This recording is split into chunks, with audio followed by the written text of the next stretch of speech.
Recent గా Gaddar awards జరిగాయి. So దాంట్లో కొంతమంది కొన్ని సెన్సేషనల్ వర్డ్స్ మాట్లాడడం వల్ల అది ఇప్పుడు కొంచెం బ్యాడ్ గా కూడా బయటకెళ్తుంది. సో దాని గురించి ఏమంటారు? ముఖ్యంగా చిరంజీవి గారు ఈ గద్దర్ అవార్డ్స్ ఏవైతే ఉన్నాయో అవి కూడా ఏపీలో ఎందుకు రావద్దు అన్నట్టుగా మాట్లాడారు. చిరంజీవి గారు ఏ పొరపాటు మాట్లాడలేదు. చిరంజీవి గారు ఎప్పుడు పొరపాటు మాట్లాడరు. ఉమ్. ఆయన 10 మందికి చెప్పే వ్యక్తి. ఆయన చెప్పిన మాటల్లో మళ్ళా చాలా క్లారిటీగా చెప్తున్నారు వినండి. ఆయన ఏమన్నారంటే, ఇక్కడ రేవంత్ రెడ్డి గారు గద్దర్ అవార్డ్స్ ఇస్తున్నారు, గద్దరన్న అవార్డ్స్ ఇస్తున్నారు.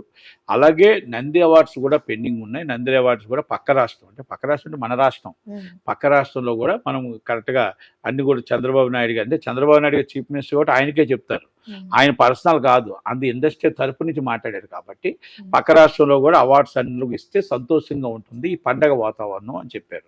చెప్తూ డెవలప్ చేయాలి. అలాగే మనం అందరం ఇక్కడ మొత్తం టోటల్గా హబ్బుగా ఎలా తయారవుతుందో పక్క రాష్ట్రం కూడా మొత్తం టోటల్గా చేసుకోవాలని దాని మీద చెప్పుకొచ్చారు.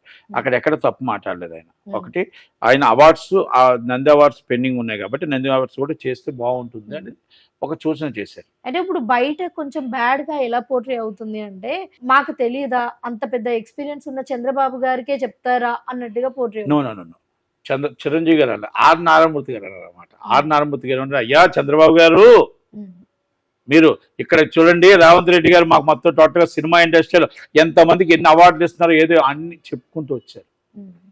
100% మనది సినిమా ఇండస్ట్రీకి ఎంత బాధ్యత ఉందో గవర్నమెంట్కి కూడా అంతే బాధ్యత ఉంది. Very senior citizen, very experience. Cinema industry అంటే నాకు బంధుత్వం ఉంది, సినిమా ఇండస్ట్రీ అంటే ప్రాణం ఉంది. సినిమా ఇండస్ట్రీకి ఏమి కావాలన్నా గో హెడ్ అంటే మీరు ఏది ఉన్నా అడగకుండా కూడా చెయ్యొచ్చు అని ఆర్డర్ పాస్ చేసిన వ్యక్తి ఎవరైనా ఉన్నారంటే చంద్రబాబు నాయుడు గారు. నన్ను అరెస్ట్ చేసినప్పుడు సినిమా ఇండస్ట్రీ పట్టించుకోకపోయినా నా బంధుత్వం ఉంది. నన్ను అరెస్ట్ చేసినప్పుడు సినిమా ఇండస్ట్రీ నా కోసం లెక్క చేయకపోయినా, జగన్మోహన్ రెడ్డి గారు వెనకాల తిరిగినా, జగన్మోహన్ రెడ్డి గారు భయపడి రాకపోయినా, నాకు సినిమా ఇండస్ట్రీలో నందమూరి తారక రామారావు గారు, హరికృష్ణ గారు, బాలకృష్ణ గారు, మొత్తం మా నారా వారి బిడ్డ నారా రోహిత్ గారు, సినిమా ఇండస్ట్రీ నాకు బంధుత్వం ఉంది కాబట్టి సినిమా ఇండస్ట్రీ ఏం అడిగినా నేను చేస్తాను అన్నారు. లాస్ట్ ఇయర్ అదే గద్దరన్ అవార్డ్స్ తర్వాత మీటింగ్ పెడితే ఆ మీటింగ్ లో అందరూ హీరోలు ఖాళీగా లేవని, వాళ్ళు లేవని, వీళ్ళు లేవని పెద్ద ఆయన చంద్రబాబు నాయుడు గారు టైం కూడా వేస్ట్ చేసి రాత్రి 8 గంటలకు క్యాన్సిల్ చేశారు మీటింగ్. ఇది వాస్తవం కాదా? చిరంజీవి గారు పొలాచీలు ఉన్నారు, చిరంజీవి గారు రాలేనని ముందే చెప్పారు. ఆల్రెడీ చెప్పిన తర్వాత నన్ను వెళ్ళమని కూడా చెప్పారు. అందరూ కూడా గ్రూపులో కూడా దుర్గేష్ గారు కూడా చెప్పడం జరిగింది. అంటే ఎంత దారుణం అంటే, మనం పెద్ద ఆయన టైం ఇస్తే, చంద్రబాబు నాయుడు గారు టైం ఇస్తే మనం వెళ్ళలేకపోయాం. మనం ఇండస్ట్రీ కోసం మనం ఏం చేస్తున్నాం? 68% ఆంధ్రప్రదేశ్ మనకు రెవెన్యూ ఇస్తుంటే మనం ఎంత ఎంప్లాయ్మెంట్ ఇవ్వగలిగాం, ఎంత ఇన్ఫ్రాస్ట్రక్చర్ డెవలప్ ఇవ్వగలిగాం, డైలీ కాంట్రాక్ట్ లేబర్ ఎక్కడ ఇవ్వగలిగాం, ట్యాక్స్లు ఎక్కడ కట్టగలుగుతున్నాం. 2 రాష్ట్రాలు 2 కళ్ళు. తెలంగాణ ఎంత అవసరమో ఆంధ్ర అంతే అవసరం. 68% రెవెన్యూ వస్తున్నప్పుడు మనం ఒక స్టూడియో కట్టామా, ఒక ఇన్ఫ్రాస్ట్రక్చర్ డెవలప్ చేసామా, ఒక డబ్బింగ్ థియేటర్ కట్టామా, మనం మాట్లాడామా, మీటింగ్ పెట్టామా? గవర్నమెంట్కి ఎంత అవసరం మనకి అంతే అవసరం. అలా చంద్రబాబు నాయుడు గారు అక్కడ మనకి ఎప్పుడు కూడా టూరిజం అంటే ఇండస్ట్రీ అంటే టూరిజం. ఇండస్ట్రీ మాకు 10,000 మంది ఎంప్లాయ్మెంట్ ఇచ్చామంటే షూటింగ్కి వెళ్తే మళ్ళీ మాకు టూరిజం వస్తుంది. డైలీగా మొత్తం టోటల్ డైలీ జూనియర్ ఆర్టిస్ట్గా 1,00,000 మంది బతుకుతారు. వ్యాపారాలు పెరుగుతాయి, టూరిజం పెరుగుతుంది. అంటే సినిమా ఇండస్ట్రీ రావడం వల్ల సినిమా ఇండస్ట్రీ ఏం చేస్తుంది కాదు, సినిమా ఇండస్ట్రీ వివిఐపి సెలబ్రిటీస్ వల్ల టూరిజం మొత్తం టోటల్గా పరిశ్రమలు అన్నీ పెరుగుతాయి. ఒక అన్నిటితో పలానా చిరంజీవి గారి ఇల్లు ఇది, పక్కన నా ఇల్లు కావాలి, ప్రభాస్ గారి ఇల్లు పక్కన నా ఇల్లు ఉండాలి అంటే అది పోటీతత్వం.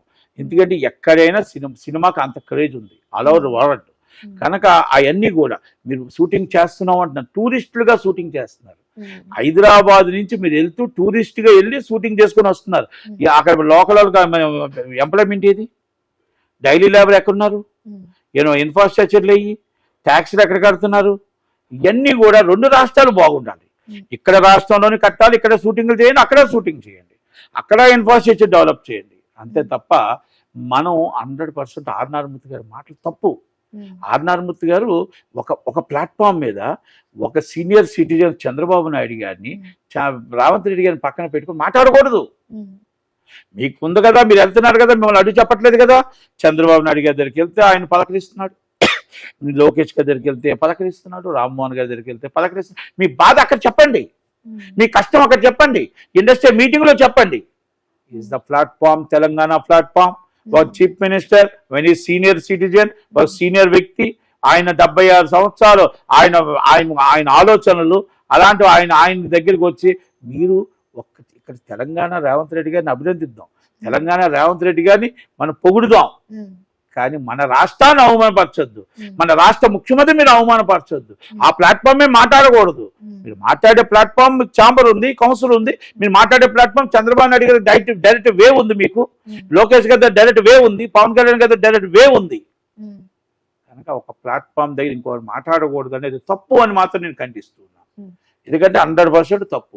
కనుక ఇప్పుడు త్వరలోనే సినిమా ఇండస్ట్రీ ముందుకు రావాలా, చంద్రబాబు నాయుడు గారు కూడా FDC చైర్మన్ పెట్టాలా, మొత్తం అంతా కలిపి నంది అవార్డ్స్ కూడా ఇవ్వాలా, మొత్తం ఇండస్ట్రీని కాపాడుకోవాలా, స్టూడియో అమరావతిలో కట్టాలా, అన్ని స్టూడియోలు వైజాగ్ అన్ని స్టూడియోలు కట్టాలా, మొత్తం డబ్బింగ్ థియేటర్లు అన్ని కట్టి సినిమా ఇండస్ట్రీని భాగస్వామి చెయ్యాలి. సినిమా ఇండస్ట్రీని మొత్తం టోటల్గా టూరిజంతో భాగస్వామి చేయాలి. టూరిజంతో భాగస్వామి చేసి పరిశ్రమలుగా మాకు గుర్తించాలా, మేము ఇండస్ట్రీ మాది పరిశ్రమ అని గుర్తింపు రావాలా. ఆ గుర్తింపు తేవాలంటే చంద్రబాబు నాయుడు గారితో అవుతుంది. నేను 2 రాష్ట్రాల్లో మీరు 40-50 షూటింగ్ చేస్తే, మాకు అక్కడ 40-50 షూటింగ్ చేస్తే, మేము షూటింగ్లు చేయడానికి మా దగ్గర లొకేషన్ లేవని ఆంధ్రాలో ఉండదు. లొకేషన్లు మనం పుట్టక ముందు ఎప్పుడో బ్లాక్ అండ్ వైట్ సినిమాల్లో విశాఖపట్నం షూటింగ్లు అన్నీ ఎక్కువ జరిగేవి, తిరుపతిలో జరిగేవి, సోలూరుపేటలో మన నెల్లూరు జిల్లాలో జరిగేవి, అలాగే విజయవాడలో జరిగేవి, తిరుపతిలో మన మదనపల్లి హాస్టల్స్ జరిగేవి, రాజమండ్రి గోదావరి దగ్గర జరిగేవి. షూటింగ్లు జరగలేని ప్లేస్ అంటే పాపికొండలు జరిగేవి, కోనసీమ అమలాపురం జరిగేవి, యానం అంటే యానం మన రాష్ట్రంలోనూ, బయట పాండిచేరి ఉన్నా కూడా మన దగ్గరే ఉంటుంది కాబట్టి అంత అందమైన ప్రదేశాలు ఉన్నాయి. అలాగే అరకు ఉంది, పాడేరు ఉంది, మన చింతపల్లి ఉంది, అన్నీ కూడా లంబసింగ్ ఉంది, డిఫరెంట్ లొకేషన్స్ ఉన్నాయి. కాబట్టి మనం విశాఖపట్నం ఆంధ్రప్రదేశ్ డెవలప్ అవ్వాలా, తెలంగాణ డెవలప్ అవ్వాలా, 2 రాష్ట్రాలని మనం కాపాడుకుంటూ వెళ్ళాలి. 2 రాష్ట్రాలు అక్కడ మన రాష్ట్రాలు మనకి ఇస్తున్న డబ్బుని, రెవెన్యూని మనం ప్రజలకు ఏమి ఇవ్వాలి, ఎంప్లాయ్మెంట్ ఇవ్వాలి. ప్రజలకు ఏమి ఇవ్వాలి, డైలీ లేబర్ వచ్చిన షూటింగ్ చేస్తుంటే మన నిరుద్యోగ వృత్తిని మనం కవర్ చేయగలుగుతాం. దాదాపు మనం డైరెక్ట్గా అండ్ ఇండైరెక్ట్గా 10 లక్షల మందిని నిరుద్యోగ వృత్తిని మన ఉద్యోగాలు ఇచ్చే అవకాశాలు వస్తాయి. సినిమా ఇండస్ట్రీని తక్కువ అంచనా వేయొద్దు. కనబడింది తక్కువ మందే, కనబడకుండా దాన్ని యాక్ట్ అయ్యి మొత్తం అందరూ కూడా దాని ఇండైరెక్ట్గా 10 లక్షల మందికి ఉపాధి కలిగే అవకాశాలు ఉంటాయి. కనుక దయచేసి సినిమా ఇండస్ట్రీని ఇప్పుడు కూడా తక్కువ చేయొద్దు. అన్నిటికంటే సినిమా ఇండస్ట్రీ అనేది చాలా ఎఫెక్ట్. అందుకనే దయచేసి 2 సినిమా ఇండస్ట్రీ అంటే చంద్రబాబు నాయుడు గారు, పవన్ కళ్యాణ్ గారు, పెద్దలు చిరంజీవి గారు కూడా దీని మీద ముందుకు వచ్చి అందరినీ కూడా మన ఇండస్ట్రీ బాగునేటట్టు, 2 రాష్ట్రాలు బాగునేటట్టు చేద్దామని, వేరే ప్లాట్ఫామ్ కోసం మన రాష్ట్రం కోసం తప్పుగా మాట్లాడకూడదని, ఆర్ నారాయణమూర్తి గారు నాకు ఫ్రెండ్ ప్లస్ మేమిద్దరం కలిపి చిన్న సినిమాల కోసం పోరాడుతాం. కనుక ఆ ప్లాట్ఫామే మాట్లాడడం నాకు బాగలేదనిపించింది. కనుక నేను చెప్తున్నాను. Thank you very much.